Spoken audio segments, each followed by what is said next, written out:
এবারে ফুটবল। সাফ জয়ী দলের প্রত্যেককে যেন ঢাকায় একটা করে ফ্ল্যাট দেওয়া হয়, প্রধান উপদেষ্টার কাছে সেই অনুরোধ জানিয়েছেন নারী ফুটবলাররা। ওদের এই চাওয়াকে যৌক্তিক মনে করছেন সাউথ এশিয়া গেমসের স্বর্ণজয়ী দুই অ্যাথলিট মাহফুজা খাতুন শিলা এবং মাবিয়া আক্তার সীমান্ত। দেশের জন্য গৌরব বয়ে আনার কারণে ওরাও পেয়েছিলেন ফ্ল্যাট। অর্ণবাপী রিপোর্ট।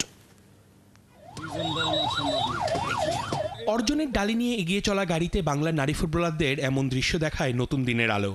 টানা দুইবার ওরা সাউথ এশিয়ার সেরা হয়ে প্রমাণ করেছে দেশের জন্য সাফল্য বয়ে আনতে ওরা কতটা প্রতিজ্ঞাবদ্ধ।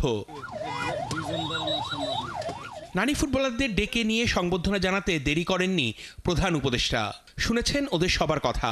ঢাকায় একটা করে ফ্ল্যাট চেয়েছেন নারী ফুটবলাররা।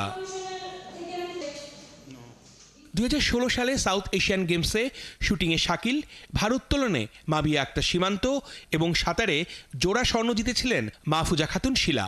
ওদের তিনজনকেই রাষ্ট্রের পক্ষ থেকে ঢাকায় দেয়া হয়েছে ফ্ল্যাট। যে জায়গাটা অভাব থাকে সেই জায়গাটা পূরণের জন্যই চাই।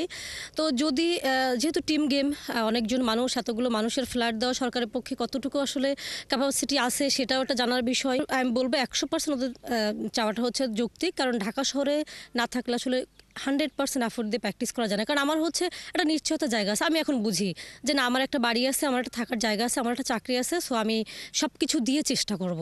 তো আমার কাছে মনে হয়েছে ওরা যদি এটা পায়, আমি খুবই রিকোয়েস্ট করবো উপদেষ্টার কাছে যে স্যার জন্য হচ্ছে বিষয়টা খুব ভালোভাবে আমলে নেন এবং ওদেরকে জন্য এই বিষয়টা সলভ করে দেন। শিলার মতো নারী ফুটবলারদের এই চাওয়াকে যৌক্তিক মনে করেন আরেক স্বর্ণজয়ী কন্যা মাবিয়া।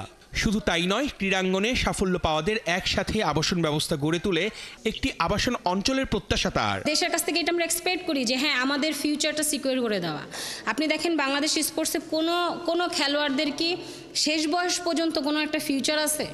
কখনো না কখনো আমরা রাস্তায় বা হসপিটালে মৃত্যুবরণ করি, হয়তো বা অনুদানের জন্য অপেক্ষা করি কবে আমাদের মেডিকেল ফিটা দিবে। আমার সেকেন্ড সাউথ এশিয়ান গেমস বা এখন পর্যন্ত টিকে থাকার একটাই কারণ, আমি তখন দেশকে দেওয়ার পরে দেশ আমাকে একটা ফ্ল্যাট দিয়েছে। আপনি দেখেন আমাদের তিনজনের ফ্ল্যাটের পরে অনেক প্লেয়াররা আবেদন করে ফ্ল্যাট পেয়েছে। তা ফুটবলাররা যেটা সেটা ডেফিনেটলি যৌক্তিক, এটা চাইতে হবে কেন?